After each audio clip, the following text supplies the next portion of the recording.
Alright, ladies and gentlemen, today we're talking about the crisis period, which is the period during and immediately after the American Revolutionary War. But first, since we never quite got to it in the last video, I cut it off a little too early. Let's just make sure we talk about the Treaty of Paris of 1783. It's the treaty that ended the American Revolutionary War. After the defeat at Yorktown, the British realized that this is not worth the time and the effort, and so they agreed to negotiate a peace treaty. We send over Franklin and Adams, that you know, of course, some of our greatest minds, and John Jay, who also was a very, very smart and capable person. We'll talk about him more when we talk about the Federalist Papers, because he was one of the authors of that. Not quite as famous, but still very, very important to early American society. We actually got a pretty good deal in the Treaty of Paris. We, of course, not only got the original 13 colonies, now the first 13 states, that territory, but also a decent chunk of land west of there as well. So we came out pretty good with this treaty. Spain, who was one of our allies, reacquired Florida from the British. Unfortunately, though, for the French at least, they didn't get anything. They were extremely important in helping us to win the war. But they kind of got left out of all this, so they did not benefit from this war. England was weakened, so they benefited in that way. But actually, France acquired such a debt from helping us out during the war that they have to raise taxes in France, which is one of the leading causes of the French Revolution that's going to go on there. So pretty good for us, unfortunately not so good for the French. So we have a new country now, and now we need a government to rule over this country. And our first attempt at that was not the Constitution that we have today. It was actually the Articles of Confederation. And the fact that you probably haven't heard of the Articles of Confederation before should tell you something. It was not terribly successful and did not last all that long. The main goals for the Articles was the Founding Fathers were very, very afraid of a strong, powerful central government, because that's what England had, and they saw that had allowed England to trample on their rights. So they wanted a central government. They recognized the need for some unifying government from all the states, but they wanted to keep it relatively weak and reserve most of the power for the individual states. And they weren't really a United States yet. They had worked together to win the war, of course.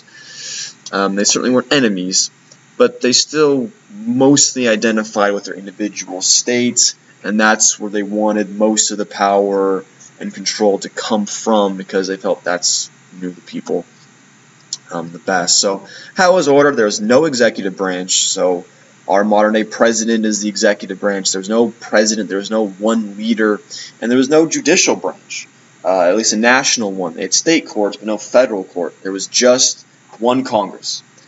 One Congress that had one house, unlike today our bicameral legislature, and each state had one vote.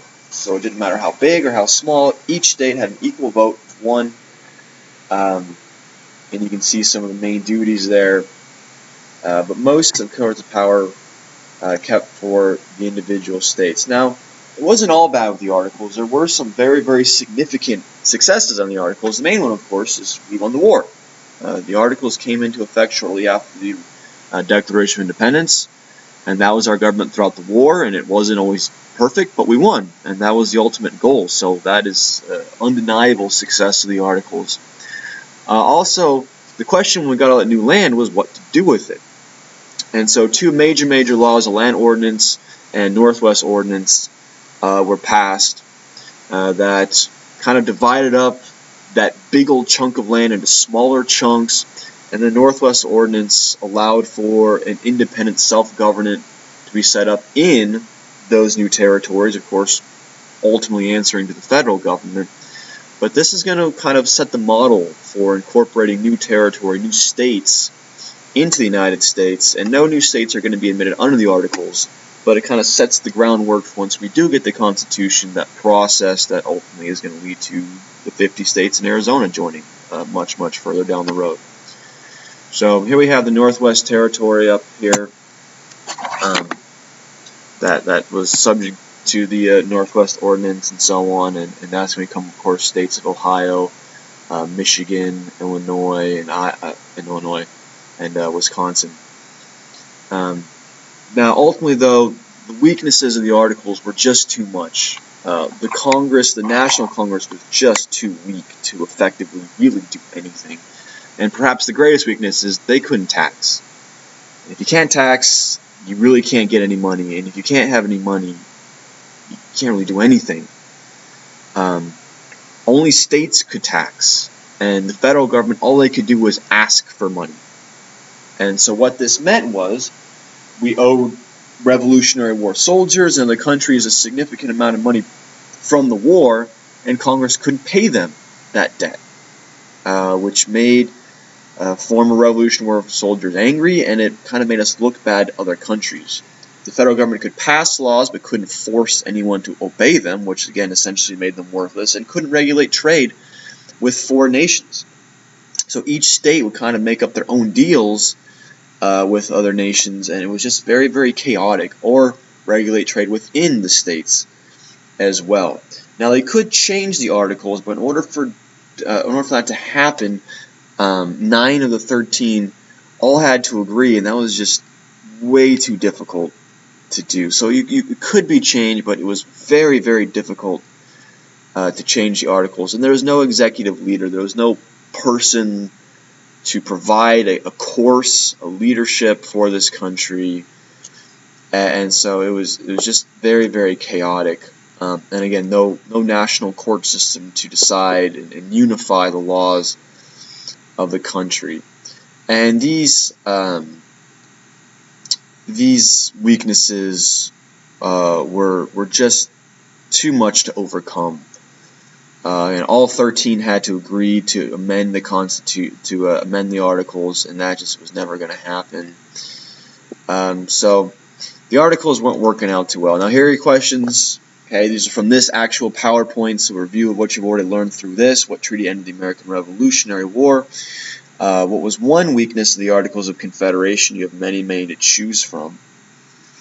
And then why did the founders decide to make the Articles so weak with the national government? What was their purpose behind that? Okay, and the event that's ultimately going to be the nail in the coffin for the Articles was Shays' Rebellion. Daniel Shays was a farmer in Massachusetts, former Revolutionary War soldier, and in America after the war, the economy wasn't very good. We didn't really have money. Like, our monetary system didn't really exist yet. We didn't have any hard currency like you would carry around cash with you today. So what was happening was farmers who have a lot of credit or debt because they have to take out money before the planting season and plant and then harvest and then sell it and then pay back the debt. They didn't have a lot of cash, hard currency, and so they couldn't pay back the debts. So their debtors took them to court, and many, many people started losing their farms, which was devastating to them. And many people like Daniel Shays, like Revolutionary War soldiers, are asking themselves, why did we fight this revolution? This is the new country that we created, where we're just losing everything we have. And their anger, they rebelled. And they marched on the state arsenal of Massachusetts, where they kept the military weapons and cannons and stuff, and almost captured it. The Massachusetts militia was called up. It did defeat Shays' Rebellion, so ultimately the rebellion wasn't successful, but it scared the Founding Fathers. This one we put down, but what about the next one? What about the next one? Clearly, there's something very, very wrong. The Articles just aren't working, and so they are going to meet in Philadelphia to discuss what can they do to change the government. And it's at that convention that instead of changing the Articles, they're going to flat out throw them out and create something entirely new. And that's what we're going to talk about in our next video. Please remember to write down these notes.